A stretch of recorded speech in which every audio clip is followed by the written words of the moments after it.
Welcome to Coronavirus Impact. I'm Francine Schertzer. Our first guest today is Gladys Dutrieuille, Chair of the Pennsylvania Public Utility Commission. Chair Dutrieuille, thank you for joining us today. Thank you, Francine.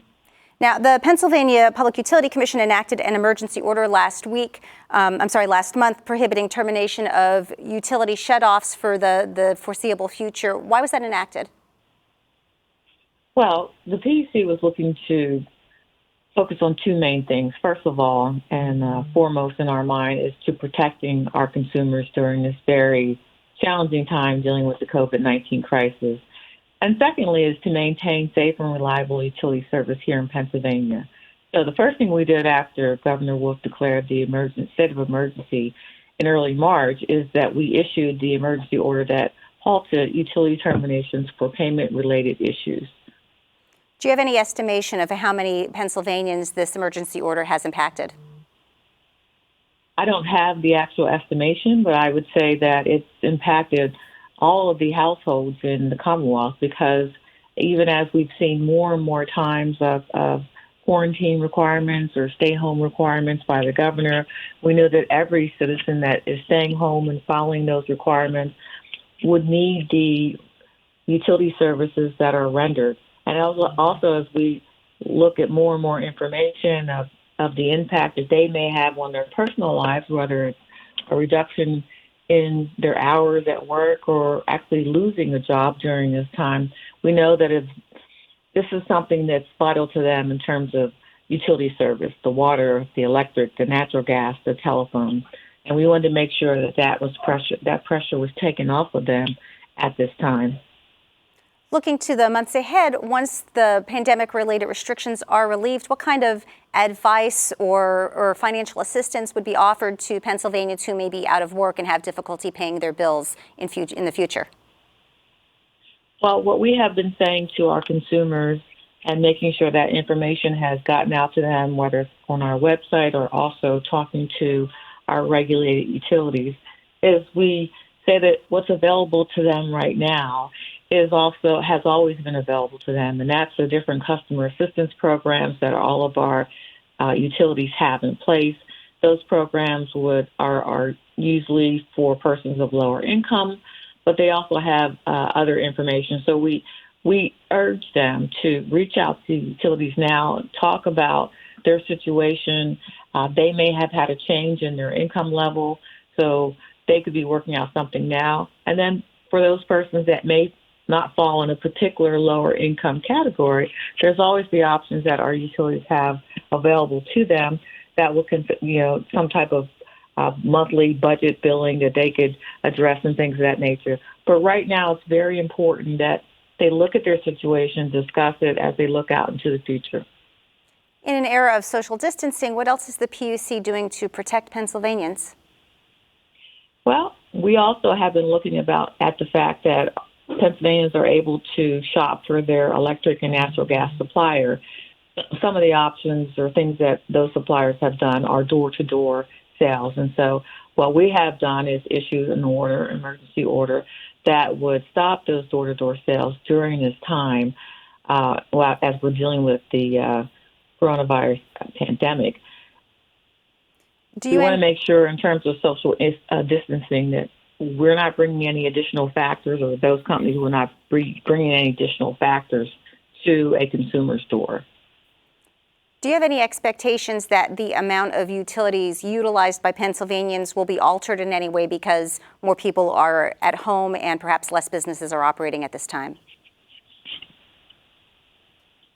Well, the expectation is that because people are home and the demand is there, as you would see in any type of weather-related outages, that there's going to be more and more demand on their normal electricity that they use, their water, their natural gas, their telephone. That demand, we're going to see an increase in that. Looking down the road, once again, do you anticipate that utility prices will be affected in the long run as a result of people being at home? That's not something that I can anticipate at this time. But, as always, we address things as they come before us. The PUC advised homeowners to delay digging projects at this time. Why is that? Well, with digging, once again, it's making sure that we are following the CDC requirements and the orders issued by Governor Wolf in terms of social distancing. We don't want to bring additional factors and additional opportunities that may arise for someone to come in contact with the coronavirus. With digging, they'd have to bring in the one call, someone from the one call organization would have to, or the utilities company employees would have to come out and mark the area and look to see whether or not there would be any underground infrastructure that's there before a consumer would dig. So with that, once again, it's bringing out more people. We want to make sure that we're social distancing, and we ask consumers just to reserve those type of projects for later down the road as we deal with this virus. Can you describe for our viewers any impact that the pandemic has had on the Public Utility Commission's ability to operate and perhaps to continue to meet? Our commission has been planning for a long time for many different scenarios that could impact our continuing operations. So I can say that we, in planning for not necessarily this particular pandemic, but for something that would impact our operations, we've put many measures in place. And with that, a good percentage of our employees are able to telework through the laptops they have from the office or tablets of that nature. So we've been continuing our operations, not only with holding our public meetings every 2 weeks, but also with the opportunity for companies that would have to file something, or consumers that have complaints that they could still file that. We have our Bureau of Consumer Services employees are able still to take phone calls of complaints, whether they are formal or informal, that consumers may have concerning their service. We've really been working hard to continue our normal operations. There are some things that we may not necessarily be able to do in the same way, but we found ways to still perform those services. So we encourage people, if they have complaints, please continue to call into our hotline. We have people that are able to answer their calls. Gladys Dutrieuille serves as chair of the Pennsylvania Public Utility Commission. Thank you for joining us today. Thank you. And we will be back right after this short break. After a great victory over Union forces in June 1863, Robert E. Lee marches his army to Pennsylvania. The advancing Confederates clash with General Meade's Union Army at Gettysburg, beginning the most famous battle of the Civil War. Explore our nation's past and the Gettysburg battlefield with the Gettysburg Collection. Become a member to stream the library online. Learn more at gettysburgcollection.com.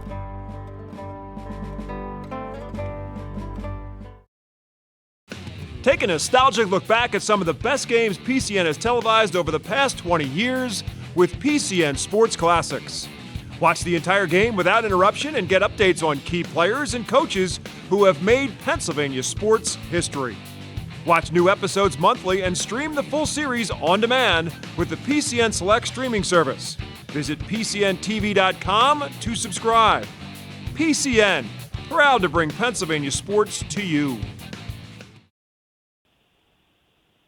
We are now joined by Dr. Becky Dawson. She's Associate Professor of Global Health Studies and Biology at Allegheny College. Dr. Dawson, thank you for being with us today.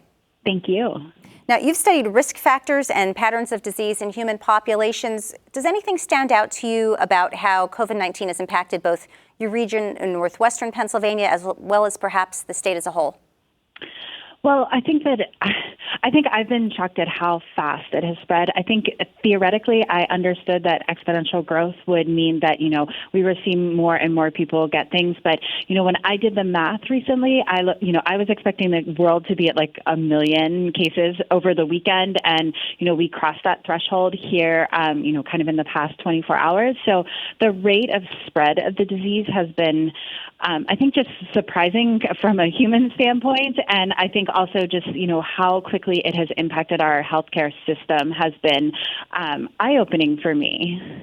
When you look at the rate of how the virus is spreading, how can we tell whether social distancing is working? Oh, fantastic question. So I think there's going to be a lot of things. So what we measure in epidemiology is called the R0, or the reproductive factor. So we are looking to see if I have the disease, how many secondary cases or cases do I, am I the cause of? So we're going to be watching that number as, we see, the cases grow. But right now we're just in this highly escalating point of this epidemic curve where the numbers are going up. They're going up really, really fast. So it's going to be a while. And with the long incubation period, right, and the asymptomatic spread, so people who aren't feeling sick are spreading the disease, it's going to be a little while before we actually can start to see some evidence that what we're doing is actually having an impact. If a family member were to contract COVID-19, what do you recommend so that they can isolate themselves from the rest of the family? What specific things should they do to prevent spread? So they should be thinking about how to put up as many barriers as possible. So when I mean barriers, some of us have the luxury of, putting someone in their own room with their own bathroom. That is the ideal situation. But some of us don't have those luxuries. So is there a way to, move a couch into a corner where the person who is ill, is actually physically away? I know people in stores have put up tape to mark off 6 feet. I think that's a really great lesson that we could take into our own homes. If you are living with someone who has COVID-19 and they have an appetite, I think thinking through how can we use disposable products to feed that person? How do we get their trash removed without coming in contact with them? And I think just the diligence of those family members of washing their hands and really keeping distance at all times, right? Really keeping those 6 feet as much as possible. What factors determine whether or for how long the virus manifests itself in a person? Right. So we're still learning that. I think that, one of the things I've said over and over again is this disease is brand new. I mean, we're working every day to learn something new about it, and we've only even understood it kind of in its most generic, genetic sense since the beginning of the year. So we don't know. So people who are hospitalized, they're reporting that the average hospitalization stay is upwards of 2.5 weeks. And people who have mild symptoms, could be home with, a low-grade fever for 24 hours. So it is running the gamut of no symptoms at all to multiple weeks of very serious clinical care needed to keep people alive. Have they found any trends or perhaps demographics of persons that are more likely to be asymptomatic? Ooh, so I think this is one of those questions that we're still working on because, when we look at the data from China, which, as they've kind of gotten over this escalating exponential growth, we're seeing that the asymptomatic patients were definitely the children. So kids were very likely to have the virus, to shed the virus, to obviously expose others, but they weren't showing symptoms. Here in the United States, we're starting to see things a little bit differently, right? We're seeing that, the 20 to 44-year-olds are in the hospital more and are actually showing symptoms. Obviously, we've had the first infant death from the disease. So I think, again, we are trying to learn as fast as we can, but with kind of the slow testing coming online and, our data input of who has the disease and what are their characteristics, we're still in that phase of learning and not being able to put out really strict guidelines. So everyone has the chance of getting sick and everyone can spread this disease. How do health advisors determine how long social distancing and business closures and such should continue to happen to prevent a sharper increase in the disease? That is probably the best question that's out there right now. And it's, it is sort of like putting a big puzzle together. So we're looking at, okay, how long do we need to keep people away so that the virus actually kind of burns out? We're trying to keep the virus from spreading to person because it's really effective at doing that. And I think the best quote that I've heard recently is that the virus is in control right now. It is spreading beyond our ability to control it. And so it is dictating everything. And so I think we're taking it day by day. We're watching case counts as they come up, but simultaneously, we're also watching how much testing is being done. Testing is only being done in the very, very sick right now, people who are showing lots of symptoms. And I don't think that we're going to get to a point where we can actually reduce the social distancing until testing is made more widely available and we have a better idea of who actually has the disease, is shedding the disease, and potentially is, one of these asymptomatic carriers. Yesterday, researchers from the University of Pittsburgh announced that they have a potential vaccine that's ready for trial. It obviously requires trial before FDA approval. What kind of timeline do you anticipate seeing before a vaccine may be ready to help quell this virus? Well, the best estimates people are giving is at least 18 months. And I think that is a really rushed schedule. So the University of Pittsburgh had really great laboratory tests. So we should all be very excited that their mouse models, that they're showing that they are able to induce immunity to COVID-19 in an animal model. So what this does is it gives us enough evidence to start putting that vaccine into humans. And where that trial is going to start is not, oh my gosh, is it working? But we need to make sure that the vaccine is safe. So before we even start measuring, is it effective and does it help us build immunity, we need to know that actually giving a person this vaccine is safe. So what they're going to start is phase 1 trials as soon as FDA kind of says that you're good to go. And they'll start looking at safety, and then they can move on to the questions of efficacy. Does the vaccine actually produce immunity and allow people to actually prevent them from getting COVID-19? So at least 18 months, and I think that is very, very hopeful at this stage of the game. Once restrictions are loosened, what's to prevent the virus from spreading again until a vaccine is available? That's a really good question. We really don't know at this point. I think that the evidence is pointing to the fact that people who have had the disease will likely have immunity to it. So when we start thinking about who is susceptible in the population, everyone who has contracted the disease, whether they were symptomatic or asymptomatic, it is our hope, and also we're starting to gather some evidence that those people will be asymptomatic. So if they come in contact with the virus won't make them sick again. And so the hope is that there will be enough of those people out in the environment, and that we will have allowed the virus, or actually force the virus to kind of retreat a little bit or die off because it hasn't had enough person-to-person transfer. So we're hoping that we will be really strategic and that we will have enough time that the virus will have died off, that testing will have ramped up, and that there will be more people out in the population who are immune that will not allow for, another escalation. But another escalation in number of cases is absolutely possible. This is a brand new virus that we're still, again, every day we're learning something new about it. Are there lessons that we can learn perhaps either from other parts of the world that have already begun to deal with COVID-19, or perhaps even from past health epidemics that people have dealt with in years past? What lessons can we draw out of this? So I think the number one lesson that we should all be drawing from this is that viruses, illnesses, diseases know no boundaries, right? I think there's the first lesson here is this is not a disease of location, but this is a disease that impacts all of us, and in this case, it's a disease, whether we get sick or exposed or not, it is impacting all of our lives. And so just the power of viruses and our global economy, global travel, we really do live in a global society, and what is happening, in one part of the world has the opportunity and the ability to affect all of us. So I think recognizing that global health is a real thing, and that we need to be thinking about health and health security from a global perspective, and really investing time, money, and resources in that. I think the other thing is that we can really look at all the different types of mitigation strategies that others have used, so China, Italy, South Korea, Taiwan, and we can look at what is working. I think China is going to be able to provide us with a really good foreshadowing of what will happen here in the United States as they start to loosen some of their mitigation requirements.